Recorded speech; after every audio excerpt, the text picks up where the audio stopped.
Hey everybody, it's Chase with AV Pop Culture again, and today we have a fun video. We are going to take a look at 10 horror movies that other people consider to be really, really bad, and I just so happen to think they are really, really good. So pop that tape in, I got you, let's go do this.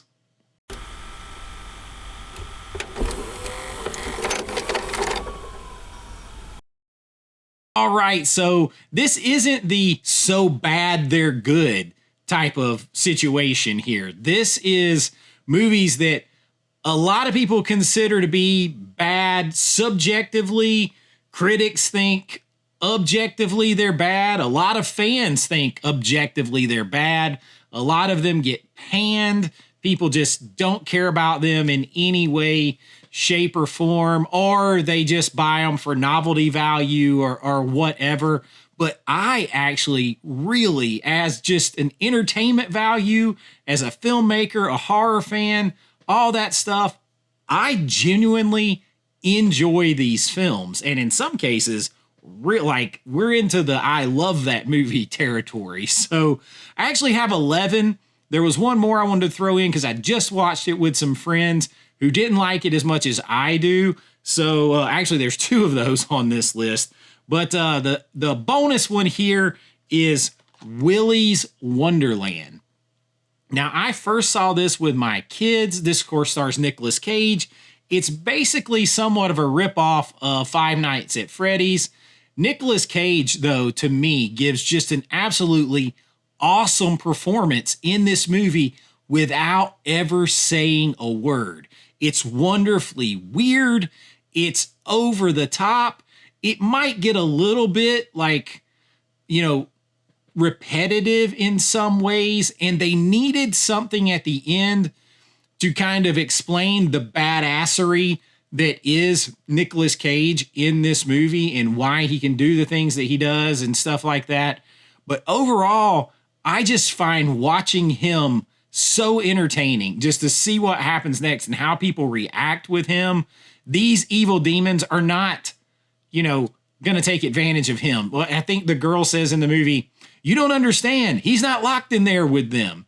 They're locked in there with him. So while he's set up to be a sacrifice, he ends up being the Billy Badass of all Billy Badasses. And I think it's cool. I just wish they did something where it gave us a little backstory, just a little snippet. Like at the end, maybe he gets his car and he opens his trunk and it's full of stuff like Sam and Dean from Supernatural style that shows that he's like a supernatural hunter, badass, something like that. But either way, I genuinely enjoy this film and my kids absolutely loved it. They liked it better than Five Nights at Freddy's. So Willy's Wonderland definitely goes on this list. Now, the next one is one that probably has gained more cult status over the years, but growing up and just through a lot of people, I mean, it's kind of recognized that Frank Henenlotter's movies are objectively bad, but they're also objectively badass, and they are subjectively cool, and I enjoy them. And I think number 1 on that list is Frankenhooker. I've talked about this several times on the channel. I enjoy it. I still lament the fact that I got rid of my VHS that had the talking cover on it when it worked, and gave it away. Yeah.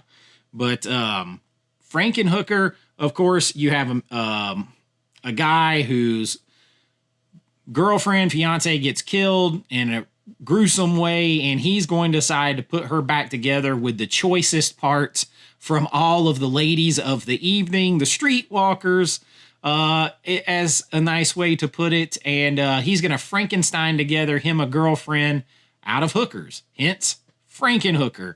And I got this cool homemade slip, just totally awesome. I really enjoyed this movie. I'm shocked there's not a 4K, but the Synapse Blu-ray looks really good. I was a teenager, I think, or no, I might have been like 11 or 12 when this came out. And my brother then was like 15 or 16. We watched this quite a few times. And a lot of people just say, yeah, it's a bad movie. It's one of those so bad it's good. I don't think so. You might think it's bad. I just think it's good. I'm not that big into the so bad it's good territory for the most part, unless it's just a fun throw popcorn at the TV, laugh it up with your friends type of movie. This while you can laugh and have a great time with it, it's to me, it's objectively a good horror spoof kind of. I mean, the acting is over the top, the grimaces from the girl, but it's so much fun. It's so much fun. I really enjoy it. Frankenhooker coming in at the official 10 spot on the list. Now, at number 9, you know we had to have something from Vinegar Syndrome on here. And this is a pretty recent release. And I now can't get out of my head, because I hadn't seen it in a long time. I can't get out of my head the end credits with Sybil Danning just repeatedly ripping her shirt off, showing her boobs again and again. I am talking about The Howling II, Your Sister is a Werewolf. This movie, I just think it's fun. This 4K, I mean, the fact that we got this on 4K is just absolutely batshit crazy. From Vinegar Syndrome. Love this artwork here. I just think it's cool. Of course, you got Christopher Lee in here. You have a werewolf type orgy, a werewolf orgy type of situation. The werewolves kind of look like monkeys or something almost in some points, but they go all in on the vibe, the atmosphere. They go for like some old Hammer films. That's why they got Christopher Lee to come in there. And I'm a sucker for anything werewolves. Now, I love the original Howling much more, but I really enjoy this movie. And of course, I like the exploitive nature of it too. I like exploitation movies. I like movies that have over the top kills, over the top atmosphere, over the top nudity and stuff like that. I'm not a big gore hound, but story and just like all that kind of stuff, that's what horror movies are to me. I think this movie's fun, and I don't know. You can say it's bad if you want to. I say it's good, and The Howling II, Your Sister is a Werewolf, comes in at the official number 9 spot on our list. Now, at number 8 on the list is one I'm about to take heat for some of these. I'm fully prepared to take heat, but sometimes we just like what we like. There's something that clicks in movies, and that's totally cool. Don't let anyone ever tell you you can't like a movie or that you should like a movie that you don't like. It is man, it's art, and it's totally subjective, and it's so much fun, and that's what makes it all different. That's why we got so many different damn movies. But this one, I actually like better than the original. I'm talking about 2009's My Bloody Valentine. I like this better than the original. And maybe if you guys want to see it, maybe I'll do a list of like movies, like remakes and sequels that I like better or that I think are better than the originals. That could be a cool list, whether it's horror, non-horror, or one of each. You guys let me know. Maybe I'll do that list.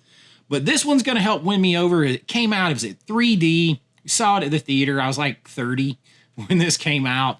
Of course, I'm a big Supernatural fan, big fan of Jensen Ackles, and he's in here. But you also have Tom Atkins in this movie. And when you want to talk about, I mean, you got Jensen Ackles and Tom Atkins. I am like irrationally, I think Tom Atkins is, I would love to get him in my final movie, or what might be my final movie before he decides he don't want to do anything anymore. I would love to get Tom Atkins in it. And Jensen Ackles was almost in my movie Dark Road 79. But man, I just think it's fun. The whole 3D thing I could do with or without. Exploitive nature. I think it's oh gosh, what's her name? Rue, or there's an actress in this movie that spends the most time nude, fully nude, running around, getting attacked, everything else. Maybe the most time I've ever seen in a movie, and she just balls out and goes for it, man. And I like that. That's so much props. If I know how hard it is, it's awkward, especially when you first get nude, all that kind of stuff. You just damn go for it. I'm just like, yeah, that chick just went for it, man. That actress just went for it, and I love it. I love the over the top nature of the movie. And I feel like the original isn't paced as well as this, at least to me. I just enjoy this one better than the original. The cast does it for me a whole lot more. And this had that special slip on it. This is a Lionsgate movie. But yeah, I just, yes, 2009. I'm not losing my mind. But My Bloody Valentine, for me, had to come in on the list. I really enjoyed it. It's at the official 10, 9, 8 spot on the list. Now, the next one, I'm just going to tell you, I've taken like probably 98% of my DVDs and I've put them in like flip cases where I kept the artwork and stuff. So I've just got pulled out the artwork to show you. But I do have these movies. This one, there is so much crap heaped on this movie and people just make fun of it and they pan it and, oh, how can you like that movie? You're stupid, this, that, and the other. Well, I thoroughly enjoy Blade Trinity. I do. I want all 3 movies, Blade movies, on 4K. I don't even have the first one on 4K. I'm a big fan of this series. I think the first one came out right when I graduated high school. And, I mean, it was just so... really, Marvel, everybody that loves Marvel movies, you have Blade to thank for Marvel surviving. But this movie, you have Ryan Reynolds. I'm a big fan of Ryan Reynolds. Just like I'm a big fan of Wesley Snipes. I'm an 80s kid. Of course I like Wesley Snipes. But then you have Jessica Biel in this, and she's absolutely gorgeous. She's the most like fit that I've seen her. Ryan Reynolds, he beefed up, and though he's goofy, he's Ryan Reynolds in this movie. And I know you got like Triple H in here and all this stuff. It's just a fun action horror movie. Now, I think that 2 might be the best movie, the Guillermo del Toro, where he kind of took the vampires, the open throat, and I think he went on and did the series The Strain, and those vampires reminded me of that, and I really like The Strain. But I think these 3 together are fun, and I just really, you've got action, it's over the top, it's a spectacle with vampires. What else do you want? I like it. You have beautiful actress on screen. You got kick-ass action, big muscle dudes, old school, throwing shit around, fighting and everything else. I like Blade Trinity. I like all of the Blade movies a lot. So Blade Trinity for me has to come in on the list. I love it. A lot of people don't like it at all. Now, the next one is another vampire movie that a lot of people say is a bad movie with bad acting performances, and I cannot disagree more. I cannot look away from this movie when I'm watching it, nor can I look away from Udo Kier. He's over the top acting, but it's supposed to be that way.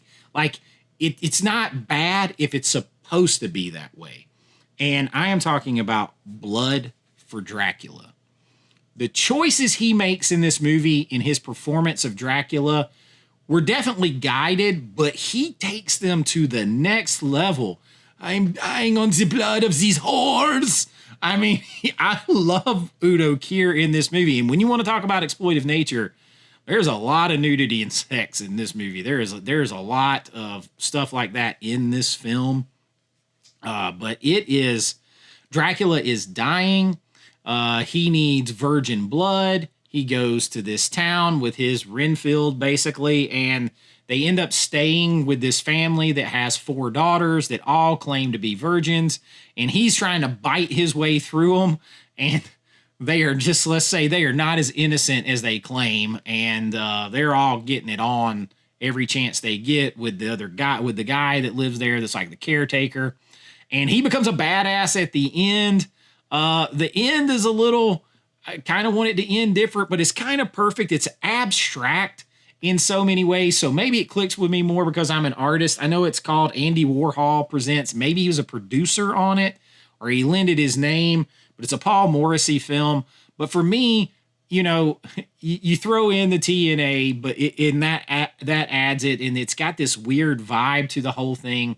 But Udo Kier, I just hear that, the blood of these whores. And he's like, I don't know, man. He's choking on the blood. It's pretty gruesome in some ways too, but I cannot look away from it when I'm watching it. To me, that is a sign of a good movie. I don't care whether anyone says it's bad or not. So Blood for Dracula, definitely weird though. Definitely weird. Just kind of weird that clicked with me, I guess. Comes in on our list. And we've got 1, 2, 3, 4, 5 left. So coming in at 5, 4, 3, 2. I always get it backward. There's another one. It's only have the DVD. I don't know if it's on anything besides the DVD. I've got it over there, so I'm pulling the artwork. This is the one that I'm fully prepared to have to fight on the most. And I like this movie. You have to divorce yourself of thinking of the original. This is a remake. I'm a huge fan of the lead actor. Again, it's another CW series that I was a fan of. But to me, Tom Welling is Superman. Tom Welling, Christopher Reeve, Superman. Christopher Reeve said Tom Welling was Superman. In this, he is the lead in the remake of The Fog. I think universally everybody thinks this is a bad movie. Tom Welling, I will admit, is the best thing about this movie. He does the best in this movie with what they're given. You cannot compare, like, the original is so iconic. And you got Atkins and Adrian Barbeau and Jamie Lee Curtis. You know, all this stuff you got in the original, and Carpenter behind the wheel. If you're watching the whole thing, comparing the two, you're going to hate it. You will hate it. And you'll say it's bad because the original is so far iconic. But to me, it's like the first time. I'm such a huge Disney World theme park fan. We grew up going to Disney World. My first trip out to Disneyland, believe it or not, even though I've been to California for movie business dozens of times, my first trip to Disneyland was just a couple years ago. And I cannot wait to go back because I made the mistake of the whole time I was there, I was comparing it to Disney World in my mind. So I didn't, even the things I enjoyed better, it was always a comparison. So if you just take the movie as a standalone, I enjoy it. And I'm such a sucker for small town horror, atmospheric stuff that those are going to pull me in anyway. I almost like all of them because there's a finite amount. I just did a recent list, but there's a finite amount. I enjoy it. I understand people that say that it's a bad movie. I think they say it's a bad movie because they're just constantly comparing to the original. Watch it as a standalone and tell me what it is about it that you hate so much. There's a lot of practical effects. Yes, they put some CGI in there. There's practical stuff. There's a lot of atmosphere. I still enjoy it. Whether you think it's bad or not, I enjoy the film. Big Tom Welling fan. Then getting to meet him in person, hang out, all that kind of stuff was cool. But go watch it without comparing and see if you still complain as much. So I'll defend The Fog. I enjoy it, even if other people think it's bad. The next one is kind of in the same boat. It's a Carpenter legacy film, and I really don't understand the hate for this one so much. I'm a big Josh Hartnett fan. I'm a big Halloween fan. So, of course, I like Halloween H2O. I don't really see the hate for this so much. I don't understand it. I think it sets up well in a lot of ways. Okay, it doesn't take place in Haddonfield. Maybe I was just the right age for it because it came out also in like 98. So I was graduating high school. I'm like the same age. You got Michelle Williams in here, LL Cool J. Ladies love Cool James Smith. And I'm a big LL Cool J fan, always have been. I'm an 80s kid. So I don't know. Like, I'm rooting for him the whole time. I'm rooting for Josh Hartnett because I'm a fan of his. Just watched him in The Faculty, right? That came out not long before this. Watching Michelle Williams on Dawson's Creek. That pulls me in. I'm a huge Carpenter fan. So, and a Halloween fan. So, yeah, Carpenter didn't do this, but like, it's his legacy. All of that pulls me in. There's some gruesome, badass kills in here. The dumbwaiter thing is brutal, man. And I don't know. I like the movie. Watch it. I don't understand the hate. I just do not understand the hate for it. You're going to have to explain to me in the comments from a technical standpoint, an objective standpoint, what is so bad about the movie. And be ready, because I can defend my stance. Because objectively, if you don't talk about the original film, and you can't say, oh, well, it's okay for Halloween 3 to be a standalone. This is not okay because it's retconning and this and that and the other and blah, blah, blah. I would say that films that came after this that try to retcon out this stuff, they're more of the problem. The David Gordon Green trilogy, part of the big problem I have there is he retcons out the son. He retcons out Josh Hartnett's character. There's no reason for that. He did it so that she had a daughter instead of a son, because that's the day and age we got a gender swap or whatever, everything, which is stupid.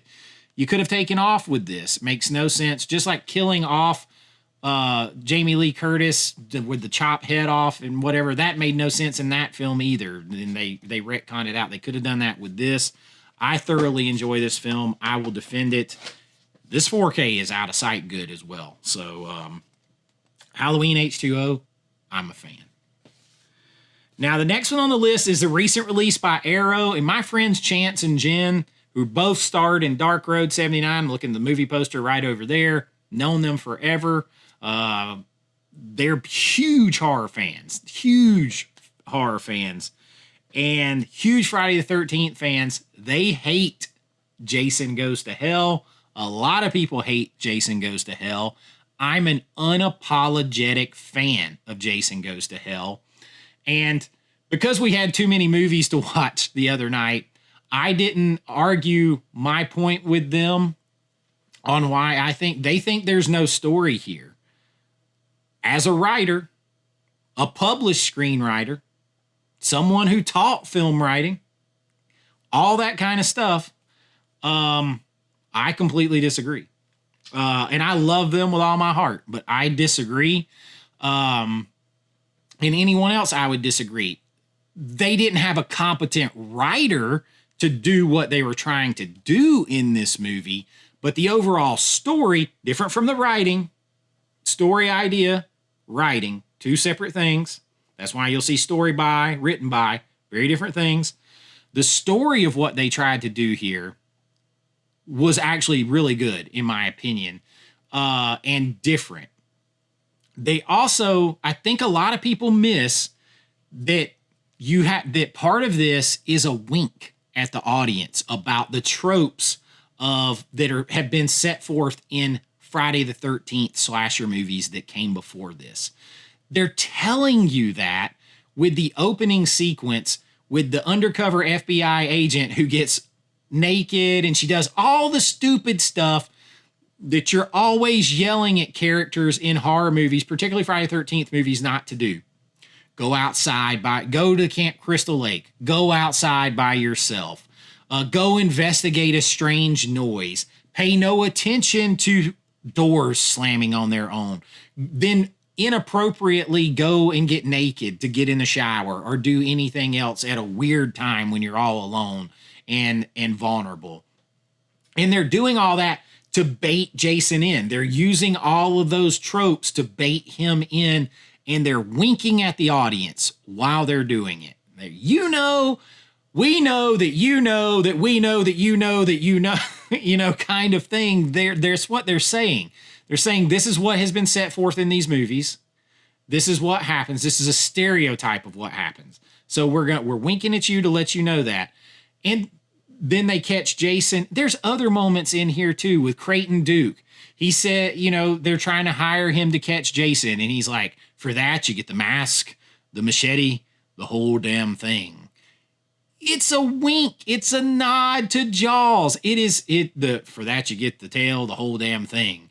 It's a wink. All of this throughout the movie, the Jason burger and Voorhees burger and Jason fingers, all of this stuff.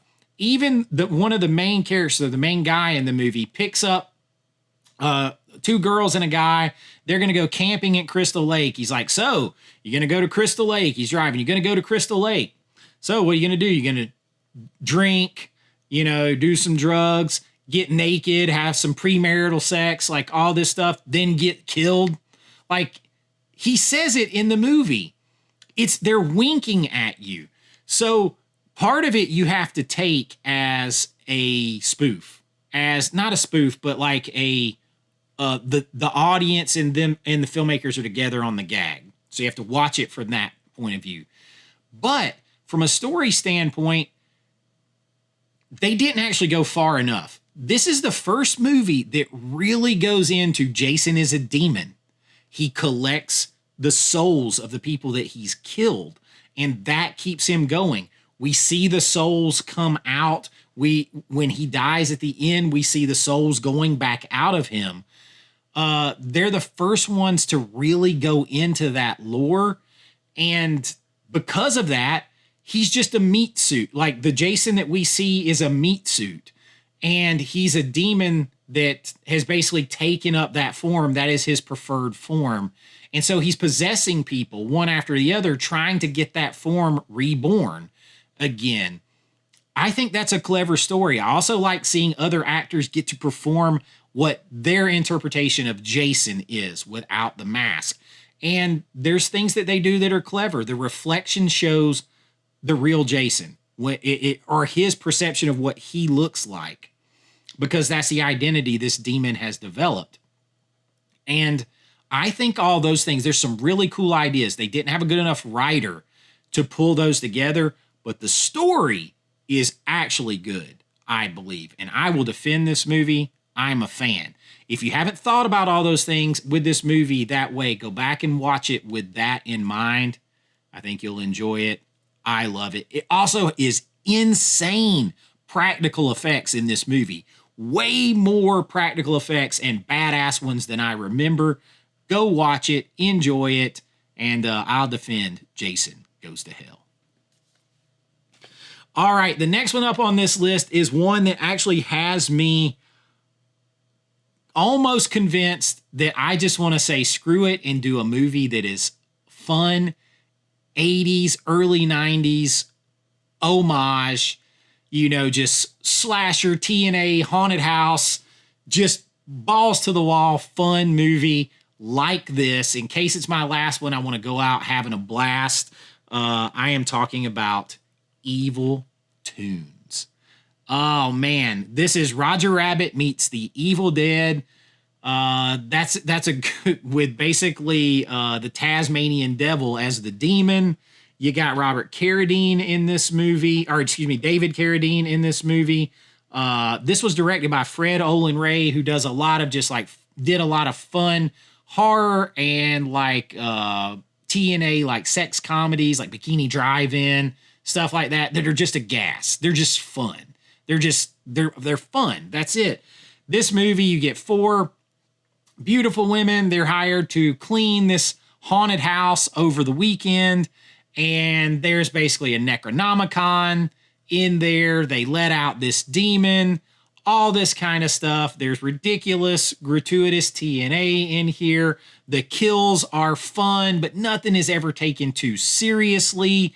So you get some haunted house vibes. You do get the Evil Dead vibes. You get the cartoon thrown in there. And while I don't intend to have a cartoon be the part of my last movie, I do kind of like the idea of just going for everything that I have ever seen in the 80s movies that I love. Gratuitous slasher kills, gratuitous haunted house type vibes, gratuitous nudity, sex, just gratuitous jokes, fun, silliness, over the top homage. I am very much considering scrapping the scripts that I have completed and writing something like this to have some fun in case it's the last one. You just go out having a damn blast. Because my last two have been very serious and heavy films. So maybe, just maybe, I'll do this. I highly recommend. It's just an absolute friggin' blast. Evil Toons. Just don't take it too seriously. Everything doesn't have to be serious, but it doesn't have to be serious to be fun and be good. All right, now the last one I think is another one. Number one on this list is one that I keep hearing people still to this day say, that's a bad movie. That's a bad movie. It just got leaked that a 4K is coming. We don't know who the 4K is coming from yet. Right now, there's a Vestron Blu-ray that I have. I am talking about Chopping Mall. This iconic of movies that people say are bad movies that I love and enjoy. Chopping Mall, Barbara Crampton, so you're selling me there. Kelly Maroney, you're selling me there. You got Roger Corman behind this thing overall. I have not allowed myself to open this one. I've kept one unopened with the director series on Vestron. Now, I guess if they do a 4K, it's not really going to be worth anything. But I've got one for watching, one for keeping with this because I just like this movie so much. It's done by Jim Wynorski, who did a lot of exploitation type fun, just over the top movies. But like I said again and again, I'm an 80s kid. This is filled with 80s mall culture that I grew up with. It's the mall in Sherman Oaks, where they also filmed part of Conan, Fast Times at Ridgemont High, all that kind of stuff. I've been there several times. It's so cool. I mean, you basically got a bunch of Johnny number fives. They're using lasers. They're not chopping shit. It just has all that Corman flair to it too. And I love it. I absolutely love this movie. It is a friggin' blast. I'm trying to watch my mouth because I'm already under YouTube's thumb crushing my channel here. But they're crushing my channel. So Chopping Mall is fun. There's your Johnny number five. Kelly Maroney is in for your final girl here. Again, don't take it too serious. Why would you watch this movie and say it's bad? If you're sitting there to watch this movie, you should know what you're in for. I think it's just a blast for what it is. The concept of it, everything. I mean, they should be able to get away easier than they do. Who cares? You have to suspend disbelief for everything. Don't go watch Fast and the Furious and love it and then tell me this is bad. Don't do it. Chopping Mall, the icon of horror movies that people say that are bad. Now, I think this has developed more of a cult love and following going forward. I've always loved it. Chopping Mall is just, since I first saw it, this is one that I didn't see for a long time because my brother, even back then, we're not watching a stupid movie about a mall. Like a stupid girl movie in the mall. Like, it put off a lot of people. So I didn't see it for the longest time. I missed out. Don't you miss out. It's awesome. I love Chopping Mall. And that is my list of bad horror movies. Movies that people consider to be bad horror movies that I absolutely love, enjoy, and cannot get enough of. If any of these come out on 4K and I don't have a 4K, I'm buying it because I really enjoy these movies. And I know we all have movies like this. This is just scratching the surface for me because I've seen so many movies in my life. I have realized that since I started doing this channel, besides film school, besides teaching film, besides teaching writing, besides growing up, partly on a farm where there's nothing to do but watch TV and movies. I didn't realize how many more movies I had seen than most people. And I absolutely love sharing it all with you, and I hope you enjoyed it. If you did, please like and subscribe. Let me know down there in the comments, what are some movies like this for you? What do you think of these movies? It's okay if you don't like them. So everybody's all right. Everybody can be wrong. But, please like, subscribe, ring that bell, help push the channel back out there, because we're under the thumb of YouTube right now as I'm recording this. And if you want to help support the channel even more, you can join at my YouTube channel, or I would recommend that you join at my Patreon link. I can do a lot more there. I'm gonna put a whole movie on there, one of my movies. You're gonna get, but no matter where you join, it helps the channel. You're gonna get your name and lights on every single video, behind the scenes looks at my filmmaking, special members only videos, and so much more. And y'all, I really do appreciate it so much.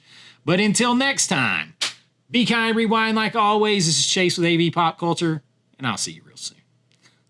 Bye-bye. I know.